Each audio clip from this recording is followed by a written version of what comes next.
Hello అందరికీ welcome back to our channel. Morning సన్న తుప్పర్ అనమాట, జల్లు వాన సూపర్గా ఉంది. క్లైమేట్ అయితే మాత్రం ఇది 2 days నుంచి అయితే పడుతూనే ఉంది. కాకపోతే కొంచెం స్టాప్ అయ్యి అట్లా పడుతుంది అనమాట. ఇంక ఈరోజు అయితే మాత్రం నాన్ స్టాప్గా జల్లు అయితే పడుతూనే ఉంది. ఇంకా మా హస్బెండ్ మార్కెట్కి అయితే వెళ్తున్నారు. ఇంకా సండే కదా, కొంచెం స్పెషల్ ఉంటుంది కదా, సో వెజిటేబుల్స్ కూడా అయిపోయినాయి. ఇంకా అవి కూడా తీసుకొద్దాం అన్నట్టుగా వెళ్తున్నారు. ఇంకా మమ్మల్ని కూడా రమ్మంటే మేము కూడా రెడీ అయ్యి వెళ్తున్నాము. ఇంట్లో ఇంకా మార్నింగ్ లేవగానే ముగ్గదంతా పెట్టి ఇల్లదంతా చిమ్మేసి, గిన్నెలు అయితే ఏమీ లేవు, మొత్తం ముందు రోజు నైటే నేను తోమేశాను. సో సండే కదా, కొంచెం ఫ్రీగా ఉంటుందిలే మార్నింగ్, అసలు కొంచెం తర్వాత చాలా పని ఉంటుంది. ఇంకా అందుకని నైటే నేను గిన్నెలు అవన్నీ తోమేసి నీట్గా కిచెన్ అంతా కూడా శుభ్రం చేసి అలా పక్కన పెట్టించుకున్నాను అనమాట. అలా పెట్టాను. ఇంకా టీ అయితే తాగేసాము. టీ తాగేసిన తర్వాత ఇంకా మార్కెట్ నుంచి వచ్చిన తర్వాత టిఫిన్ చేద్దాం అన్నట్టుగా అయితే స్టార్ట్ అయిపోయాము. ఇక్కడ మేమైతే విజయవాడలో మాకు దగ్గరలో ఉన్న ఫిష్ మార్కెట్కి అయితే వెళ్తున్నాము. అక్కడ రొయ్యలు అన్నీ ఉంటాయి. మేము రొయ్యలు తెచ్చుకుందాంలే అన్నట్టుగా అనుకున్నాము. కానీ అక్కడికి వెళ్ళిన తర్వాత ఫిషెస్ అయితే తీసుకున్నాము. ఇక్కడ చూస్తున్నారు కదా, ఫుల్ ఇంకా రెయిన్ ఎక్కువ, అంటే వర్షం ఇంకా ఎక్కువైపోయింది అనమాట చాలా. ఇంకా నయం 2-wheeler మీద రాలేదు, అంటే సరిపోమని చెప్పి ఇంకా 4-wheeler అయితే తీయాల్సి వచ్చింది. నార్మల్గా మేము రాకపోతే మామూలుగా 2-wheeler మీద వెళ్ళేసి వచ్చేసేవాళ్ళు, కానీ మమ్మల్ని రమ్మన్నారు, బాగుంటుంది రండి వెళ్దాం సరదాగా అన్నట్టు. ఈ సండే మొత్తం కూడా మేము బయటే తిన్నాము అన్నట్టు ఫీలింగ్ అయితే వచ్చింది. ఒక లంచ్ అయితే మాత్రం ఇంట్లోనే వెళ్ళి, ఇంకా మిగతాదంతా కూడా బయట అవుట్ సైడే తిన్నట్టు అనిపించింది. ఇక్కడ మాకు దగ్గరలో ఉన్న మార్కెట్కి అయితే ఇప్పుడు వచ్చేసాము. ఇక్కడ కనిపిస్తున్నాయి కదా, ఈ చిన్న చేపలు అయితే తీసుకున్నాము. అసలు ప్రాన్స్ అనుకొని చేపలు అయితే తీసుకున్నాము. నేను ఆల్రెడీ మీకు షార్ట్ వీడియోలో అయితే పోస్ట్ చేశాను కదా, ఆ ఫిషెస్ అయితే తీసుకున్నాము. ఆ కర్రీ అదంతా చేసిన తర్వాత నాకైతే అనిపించింది, అసలు ఎందుకు వెళ్ళాము, ఏం తీసుకున్నాము అని అన్నట్టు. ఇంక ఇక్కడైతే ఫిషెస్ అవన్నీ తీసేసుకొని ఇంకా స్టార్ట్ అయిపోయాము మార్కెట్కి. కానీ అప్పటికే 9:30 అట్లా అయిపోయింది. మళ్ళీ మనం మార్కెట్కి వెళ్ళి కూరగాయలు అవి తీసుకొని బయటకు వచ్చేసరికి లేట్ అయిపోతుంది, ఒక 10-15 అట్లా అవుతుంది. మళ్ళీ లంచ్ టైంకి మనం టిఫిన్ తినే టైంకి ఒక 3 hours 4 hours అన్న ఉండాలి కదా గ్యాప్. సో ఇంకా గబక్కున ఇప్పటికే లేట్ అయిపోయిందని చెప్పి ముందైతే టిఫిన్ చేసేసాము. నేను ఆల్రెడీ షార్ట్ వీడియోలో కూడా పోస్ట్ చేశాను. ఈ టిఫిన్ సెంటర్ మాకు మార్కెట్కి ఎదురుగానే ఉంటుంది. కాకపోతే కొంచెం ఈరోజు వాన పడింది కదా, ఏంటో ఒక రకంగా అనిపించింది, ఇంటికి వెళ్ళి తింటే బాగుండేదేమో అన్నట్లు. కానీ ఇక్కడ తిన్న టిఫిన్ నాకు పర్సనల్ ఒపీనియన్, ఒక ఇంట్లో తింటున్నట్టు మంచిగా, ఒక అసలు 5-star హోటల్ కూడా పనికిరాదేమో అంత బాగుంటుంది. నేను ఇలాంటి హోటల్స్ని చూస్ చేసుకుంటాను. అలానే మరీ గలీజ్గా ఉండేవి దగ్గరికి వెళ్ళాను అసలు నేను. ఇది కొంచెం నాకు బాగా నచ్చింది. ఇంకా విజయవాడలో ఇక్కడ మాకు దగ్గరలో ఉన్న మార్కెట్కి అయితే వెళ్ళాము. వెజిటబుల్స్ అయితే తీసుకుంటున్నాము. బీన్స్, ఇంకా ఇవి మామూలుగా నార్మల్ కూరగాయలు అనమాట. ఇంకా ఫ్రూట్స్ కూడా తీసుకున్నాము. ఇవన్నీ తీసుకొని మేము బయటకు వచ్చేసరికి 10:30 అట్లా అయిపోయింది.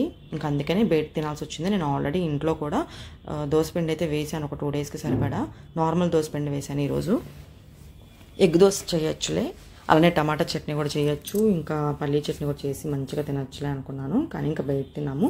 బయట ఏమీ తక్కువేం తినలేదు. పునుగులు తిన్నాను, దోశ తిన్నాను, చాలా బాగుంది టేస్ట్. అక్కడ నేనైతే పునుగుల కోసం అయితే వెళ్తాను. మనం ఇంట్లో పునుగులు ఇవన్నీ చేయాలి అన్న కూడా చాలా టైం ప్రాసెస్ పట్టిద్ది, చాలా టైం పట్టిద్ది. ఇంకా అవైతే తినేసి వచ్చేసాము అనమాట మార్కెట్కి వెళ్ళి. కూరగాయలు అలానే ఇలా ఫిష్ తీసుకొని కూడా వచ్చేసాము. ఇంకా వెజిటబుల్స్ అవన్నీ అయితే మొత్తం ఇంకా సర్దేయాలి. అంతకన్నా ముందు ఈ ఫిషెస్ని క్లీన్ చేసి పక్కన పెట్టేద్దాంలే అని చెప్పి కళ్ళుప్పు, ఇక్కడ పసుపు, అలానే కొంచెం మజ్జిగ కూడా వేసాను, కొంచెమే ఉన్నాయి. ఇంకా వాటితో వేసి మొత్తం శుభ్రంగా క్లీన్ చేసి పక్కనైతే పెట్టుంచాను ఫిషెస్, లేదంటే బ్యాడ్ స్మెల్ వస్తాయి కదా, సో అందుకని. మీరు ఎప్పుడైనా ప్రాన్స్ కానీ ఇలాంటి ఫిషెస్ కానీ ఇట్లా కొంచెం కళ్ళుప్పు, పసుపు, అలానే పుల్లటి మజ్జిగ వేసి శుభ్రంగా కడిగినట్లయితే ఆ స్మెల్ అనేవి రాకుండా ఉంటాయి అన్నమాట. ఇలాంటి చిన్న చేపలు మరీ ఎక్కువగా వస్తాయి స్మెల్ అనేది. ఇంక ఇదంతా అయిపోయి పక్కనైతే పెట్టేశాను. ఇంక చింతపండు కూడా నానబెట్టి ఉంచుతున్నాను, చేపల పులుసు చేద్దామని చెప్పి. ఇంక ఈ పని అయితే అయిపోయింది ఇక్కడ వరకు కంప్లీట్గా. మేము మార్కెట్కి వెళ్ళాం కదా, ఇంకా అవి కూడా సర్దేసేయాలి, మొత్తం దానికి సెపరేట్ చేయాలి. వెళ్ళేంత వరకు ఒక పని, వెళ్ళొచ్చిన తర్వాత ఇవి సర్దడం ఇంకొక పని అనమాట. ఫ్రూట్స్ కూడా తీసుకున్నాం కదా, ఫ్రూట్స్ అంటే ఏం కాదు, ఇవి కర్బూజా తీసుకున్నాము, అలానే బొప్పాయికాయ తీసుకున్నాము, స్వీట్ కార్న్స్ ఉంటే స్వీట్ కార్న్స్ కూడా తీసుకున్నాము. ఇంకా వర్షం పడుతుంది కదా, ఒక 2-3 days అలా ఉంటాయిలే, 2 days వరకు అలా వస్తాయిలే అనుకున్నాము. ముందు వీక్లో అరటిపళ్ళు, మామిడికాయలు అలా తిన్నాము. ఇంక ఈ వీక్ అయితే కొంచెం కర్బూజా ఇట్లాంటివి ఏమైనా తిందామని అనుకుంటున్నాము. సో ఇవి వెళ్ళాం కదా ఎటు అని చెప్పి మామూలుగా లిమిటెడ్గా అయితే తెచ్చుకున్నాము. మొక్కజొన్న కండెలతో వడలు చేసుకోవచ్చు, లేదంటే మామూలుగా ఉడకబెట్టుకొని తినేయచ్చు. అందుకని చెప్పి తీసుకున్నాను. మరీ ఎక్కువగా అయితే ఏం తీసుకోలేదు. ఇవి కర్బూజా ఒక్కటే, మళ్ళీ ఎక్కువగా ఎక్కువగా తెచ్చుకున్నా ఈ ఒక్కకి ఏంటంటే అదంతా మగ్గిపోయి పాడైపోతాయి కాయలు. అందుకని ఇంకా ఈవినింగ్ టైము బొప్పాయికాయ తింటారు. సో ఇంకా అందుకని చెప్పి అది కూడా ఒక చిన్న కాయ ఒకటి తీసుకున్నాను. పెద్దవి తీసుకొచ్చామంటే బొప్పాయి హైబ్రిడ్వి, అవి అస్సలు లోపల బయట బాగానే ఉంటుంది, లోపల అస్సలు బాగుండదు. సో అందుకని ఇట్లా చిన్నవి నాటుకాయలే తెచ్చుకున్నాము. ఇంకా ఆ తర్వాత వెజిటబుల్స్ కూడా ఇక్కడ చూస్తున్నాం కదా, టమాటాలు ఎంత ఫ్రెష్గా ఉన్నాయో. ఇవి లేకపోతే నాకు అస్సలు నచ్చదు. కూరగాయలు ఉంటే కంపల్సరీ టమాటాలు కూడా ఉండాలి. నేను ఆన్లైన్లో బుక్ చేశాను కదా ఒకసారి, అవి చూసారు అది ఎలా ఉన్నాయో. మార్కెట్లో తెచ్చుకుంటే ఇంక ఇలా ఉంటాయి అన్నమాట. అలానే క్యారెట్లు, బీట్రూట్లు, పచ్చిమిరపకాయలు ఇంక దానికి సెపరేట్ చేసి అయితే పెట్టేస్తున్నాను. ఇవైతే ఒక 3 days వరకైనా ఉంటాయి. ఒక క్యారెట్ ఏదో బాగుండలేదు, ఇంకా పక్కనైతే పెట్టేసాను. మళ్ళీ వాటితో మిక్స్ చేసేసామంటే అవి కూడా పాడైపోతాయి అనమాట. ఇంక ఇవైతే ప్యాకింగ్ కవర్స్ ఉంటాయి కదా, మనకి ఐస్ క్రీమ్స్కి వచ్చే జిప్ లాక్ కవర్స్ ఉంటాయి కదా, ఇంకా వాటిలో అయితే సెట్ చేసేసాను. ఒక 3 days వరకు అంతే. ఇంకా పచ్చిమిరపకాయలు కూడా వాటి ముచ్చుకలు, బ్యాక్ సైడ్ ఉండే ముచ్చుకలు అలాంటివన్నీ తీసేసి అవి కూడా ఒక కవర్లో పెట్టేసి ఇంకా పెట్టేయడమే.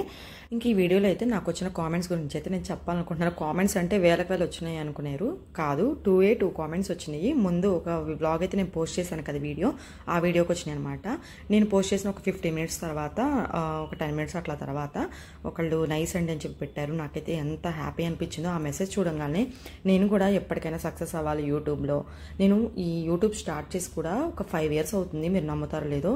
అప్పటి నుంచి ఇప్పటివరకు ఎప్పుడు నేను అంత సీరియస్గా తీసుకుని వీడియోస్ అయితే పోస్ట్ చేయలేదు. మధ్యలో ఒక 2.5 years అయితే అస్సలు పోస్ట్ చేయలేదు.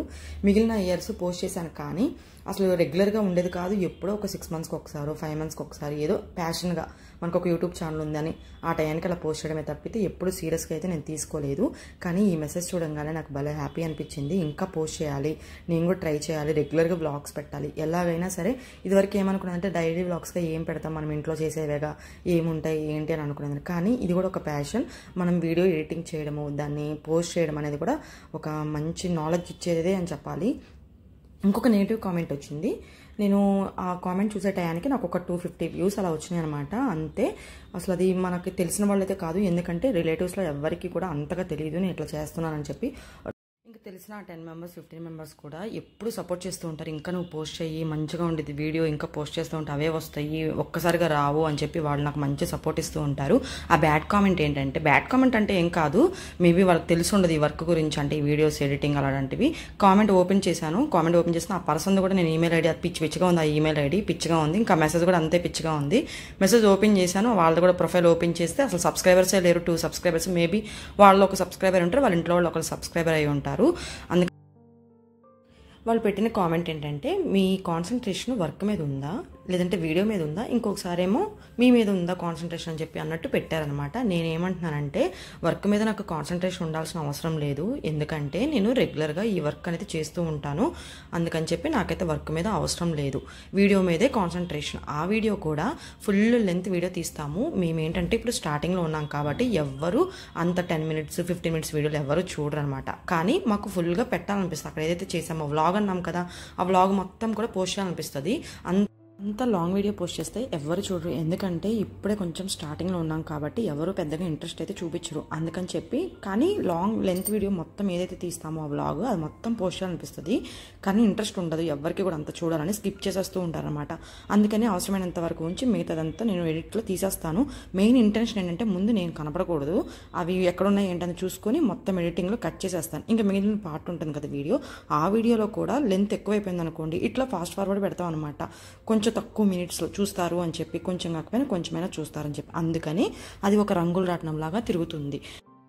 నేను ఈ కామెంట్కి అయితే ఒకటే చెప్తాను, వర్క్ మీద నాకు అసలు కాన్సన్ట్రేషన్ అవసరం లేదు, ఎందుకంటే రెగ్యులర్గా నేను చేసే పనే కాబట్టి నాకు అస్సలు అవసరం లేదు, ఫ్లోలో వెళ్ళిపోతుంది ఆ వర్క్ అనేది. హౌస్ వైఫ్గా నేను ఏదైతే చేయాలనుకుంటానో అది పక్కా ప్లానింగ్తో ముందు రోజే ప్లాన్ చేసుకొని నెక్స్ట్ డేకి నేను అదైతే చేస్తాను అనమాట. ఇంకా వీడియో అంటారా, వీడియో మీద నా కాన్సన్ట్రేషన్ నా మీద అస్సలు లేదు, ఎందుకంటే అసలు నేను కనబడను కూడా అక్కడ. నేను ఎక్కడ కనబడతానని ముందు నా భయం, అక్కడ స్కిప్ చేసేస్తాను. ఏమైనా సక్సెస్ అయిపోతే, ఛానల్ ఏమైనా సక్సెస్ అయితే కనుక అప్పుడు చూస్తాను నేను కనబడాలా లేదా అని చెప్పి. ఇంకా ఫైనల్గా నాకైతే హ్యాపీగా ఉందనమాట. నా వీడియోకి కూడా నెగిటివ్ కామెంట్స్ వస్తున్నాయని చెప్పి, మనం ఇక్కడ ఎప్పుడైతే నెగిటివ్ కామెంట్స్ వస్తాయో మనం అప్పుడు సక్సెస్ అయిపోయినట్టే. ఇంకా ఫైనల్గా ఈ సండే అయితే మొత్తం ఇలా గడిచిపోయింది. ఇంకా లంచ్లోకి ఫిష్ కర్రీ కూడా రెడీ అయిపోయింది. ఇంకా ఫ్రెష్ అప్ అయిపోయి లంచ్ అయితే చేయాలి, చాలా టైం అయిపోయింది అనమాట. కానీ సండే మొత్తం కూడా మేము బయటకే వెళ్ళాము. మార్నింగ్ అంతా అయిపోయింది, ఒక ఆఫ్టర్నూనే ఉన్నాము ఇంట్లో. ఇంక ఈవినింగ్ కూడా మళ్ళీ బయటకు వెళ్ళాము మేము. ఫుల్ డే అలా గడిచిపోయింది. అప్పుడప్పుడు ఇంక ఇట్లా మంత్లో వన్స్ అట్లా వెళ్తూ ఉంటాము బయటికి ప్లాన్ చేసుకొని.